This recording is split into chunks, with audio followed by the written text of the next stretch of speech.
दिन प्रतिदिन माननीय सर्वोच्च न्यायालय की सुनवाई को सुन रहा हूं। मैं देख रहा हूं कि हर दिन अखबार में नई खबरें आ रही हैं। फ्रंट पेज पर टॉप पर कुछ खबरें नजर आती हैं और न्यूज चैनलों की भी मुख्य सुर्खियां रहती हैं। माननीय सर्वोच्च न्यायालय चिंतित है, शायद देश की सरकार चिंतित नहीं है। माननीय सर्वोच्च न्यायालय चिंतित है, लेकिन दिल्ली की सरकार, हरियाणा की सरकार या उत्तर प्रदेश की सरकार चिंतित नहीं है। धुआं धुआं सिर्फ दिल्ली में नहीं हो रहा, धुआं धुआं सिर्फ गुड़गांव में नहीं हो रहा। धुएं से तो पूरा देश दुखी है और परेशान है। वो एक अलग बात है कि गुजरे जमाने में और फिलहाल भी रुपये देकर रुपये लेकर भ्रष्टाचार करके पर्यावरण का नुकसान पहुंचाया जाता है। पर्यावरण को नुकसान पहुंचाया जाता है, वृक्षों को काट दिया जाता है। वृक्ष लगाने को कोई आगे आता नहीं और बात करते हैं बड़ी बड़ी लोगों को बचाने की। प्राइवेट स्कूल तो यही चाहते हैं कि उनकी छुट्टी हो जाए। सरकारी स्कूल में भी बच्चे पढ़ते हैं, लेकिन सरकारी स्कूलों के हालात ऐसे हैं कि सरकारें बच्चों से ईंट ढुलवाती है, मजदूरी करवाती है। अब बात बड़ी रखे माननीय सर्वोच्च न्यायालय के चीफ जस्टिस ऑफ इंडिया माननीय श्री संजीव खन्ना जी, आपके संबंध में मेरा यह बयान पहला बयान है। इससे पहले अनेकों जस्टिस और हाईकोर्ट के जस्टिस और सुप्रीम कोर्ट के जस्टिस और सीजीआई महोदय पर मैं जनहित में बयान देता रहा हूं। आज मैं यह बात जनहित में ही करूंगा। देश भर में जिस तरह से अपराध, क्राइम विकराल रूप धारण करते जा रहे हैं, उस तरफ भी देख लीजिए। मिलोड, पूरे देश में सरकारों ने तानाशाही मचा रखी है। राज्यों में, केंद्र में मिलोड, उस तरफ भी देख लीजिए। श्री संजीव खन्ना जी, हमारी आखिरी उम्मीद होती है न्यायपालिका, और न्यायपालिका ऐसे ऐसे जजमेंट सुना रही है।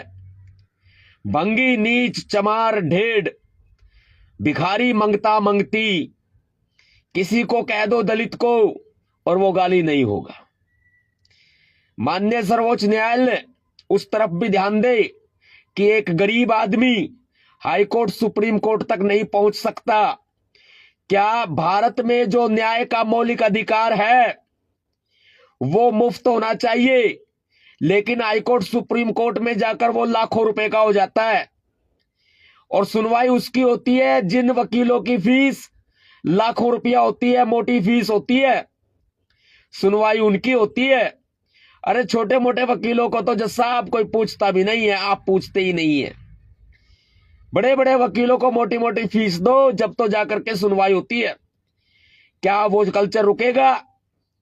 क्या कॉलेजियम सिस्टम रुकेगा? क्या कॉलेजियम सिस्टम खत्म होगा? आरक्षण पर रोना रोने वाले अक्सर ये कहते हैं कि आरक्षण से खा रहे हैं, लेकिन माननीय जज साहबों की पीढ़ी दर पीढ़ी जज लग रही है। क्या वो देश का सबसे बड़ा आरक्षण नहीं है? इस तरफ भी ध्यान दीजिए। सीजीआई महोदय, आपने ये सोचा है कि आप अपने चैम्बर में बैठ के, कोर्ट रूम में बैठ के आप जो ये फैसले सुनाते हो कि प्रदूषण बढ़ रहा है, देखिए मैं गाड़ी में घूम रहा हूं, हां मेरी दवाइयां भी चल रही हैं, लेकिन फिर भी मैं एक गरीब मजदूर व्यक्ति हूं और मैं अगर घर से बाहर नहीं निकलूंगा तो मैं खाऊंगा क्या, मैं कमाऊंगा क्या? एक गरीब मजदूर व्यक्ति को घर से बाहर निकलना ही पड़ेगा। आप वर्क फ्रॉम होम की एडवाइजरी उनके लिए जारी कर सकते हो जिनकी सैलरी मोटी है। आम आदमी को आपके वर्क फ्रॉम होम से कोई मतलब नहीं है।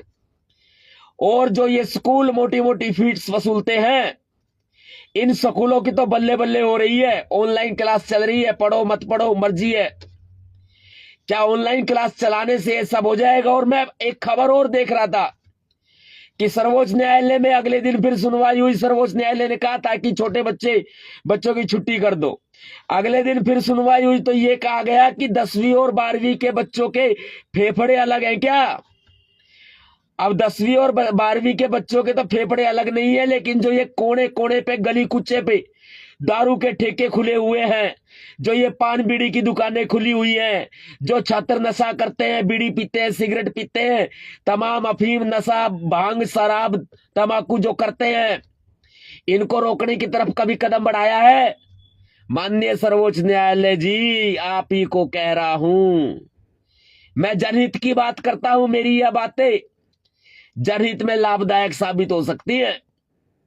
आप और हरियाणा की सरकार खुद देख लीजिए, शराब के मामले में रात भर ठेके खुले रहते हैं। कुछ साल पहले जब हम पढ़ा करते थे तो माननीय सर्वोच्च न्यायालय की एक जजमेंट आई थी। वो जजमेंट क्या थी?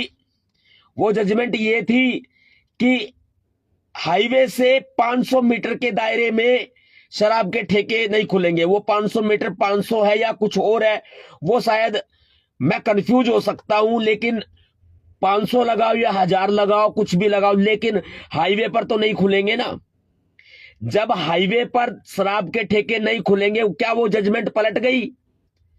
या हाईवे पर स्कूल के दायरे में, मंदिरों के दायरे में, मस्जिदों के दायरे में, धार्मिक स्थलों के दायरे में खूब पान बीड़ी की दुकान चलती है, खूब तंबाकू बिकते हैं, खूब सुल्फे बटते हैं, खूब गांजे बिकते हैं, खूब शराब बिकती है।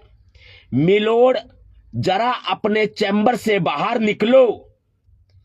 ये प्रदूषण आपको महसूस हो रहा है अपने चैम्बर में बैठ के, लेकिन जब आप अपने घर से बाहर निकलेंगे तो आपको मालूम चलेगा कि एक आम आदमी कितनी मुश्किलें झेलता है, जब जाकर 2 जून की रोटी कमाता है, अपने बच्चों का पेट भरता है,